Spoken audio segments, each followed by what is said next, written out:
عید تو گزر گئی لیکن عید مبارک کہتا ہوں، اور ہماری دعا ہے کہ اللہ تبارک و تعالی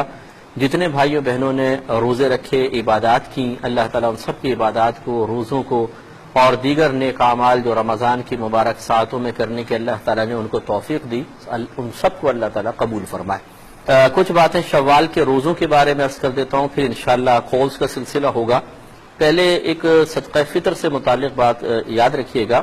کہ صدقہ فطر عید کی نماز سے پہلے ادا کرنا افضل اور مستحب ہے، لیکن اگر کوئی ادا نہ کر سکے تو پوری زندگی اس کا وقت ہے، اس میں قضا کا کوئی تصور نہیں ہوتا ہے۔ اگر آپ عید سے پہلے نہیں دے سکے تو بعد میں دینا تھا، ابھی تک نہیں دیا تو اب دے دیں۔ یہ نہیں ہوتا کہ آپ اس سوچیں عید گزر گئی تو جی اور کوئی ادا نہ کر سکا تو یار اب تو میرا صدقہ فطر اس سال کا نکل گیا، یہ نکلتا نہیں ہے، آپ کو ادا ہی کرنا ہوگا۔ اس کے علاوہ شوال کے 6 روزے ہیں، ان کے بارے میں انشاءاللہ میں آپ کو بتا دوں کہ فضیلت بیان کرتے ہوئے رحمت کونین صلی اللہ علیہ وسلم نے ارشاد فرمایا کہ جس نے رمضان کے روزے رکھے اور اس کے بعد شوال کے 6 روزے رکھے، یہ شوال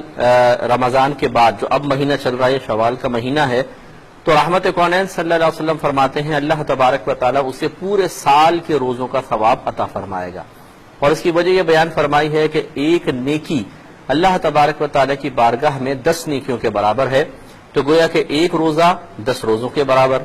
تو اسلامک جو پورے سال کے دن بنتے ہیں تقریباً 360 دن ہوتے ہیں، تو آپ اندازہ کریں کہ رمضان کے 30 دن کے 300 روزے بنے، 6 کے 60، 360، تو گویا کہ پورے سال کے روزوں کا ثواب۔ اس میں غلط فہمی بعض لوگوں کے ذہن میں ہے کہ یہ روزے عید کے دوسرے دن سے رکھنا ہی ضروری ہیں، اگر دوسرے دن نہیں رکھا تو پھر فضیلت نہیں ملے گی۔ بعض کہتے ہیں کہ لگاتار 6 روزے رکھنے ہوں گے، علیحدہ علیحدہ نہیں رکھ سکتے ہیں، یہ دونوں باتیں غلط ہیں۔ نبی کریم صلی اللہ علیہ وسلم نے ایسی کوئی پابندی نہیں لگائی ہے، عید کے دوسرے دن سے رکھنا شروع کریں تب بھی جائز، پورے مہینے میں جب کبھی رکھیں تب بھی جائز۔ دوسرا،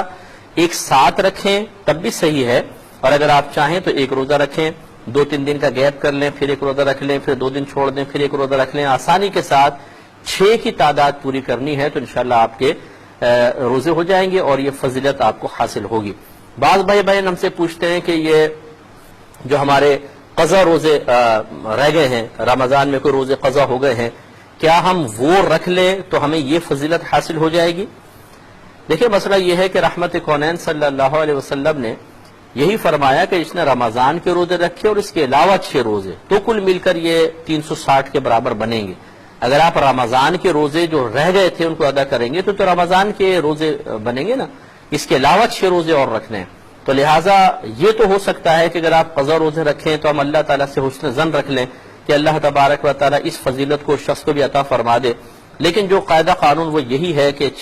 30 رمضان کے فرض روزے اور 6 نفلی روزے مل کر پھر پورے سال کے روزوں کے برابر ہوتے ہیں، تو اس لیے ہم مشورہ دیں گے کہ آپ یہ 6 نفلی روزے رکھ لیں اور اس کے علاوہ پھر قضا روزے اور دنوں میں پورے کر لیں۔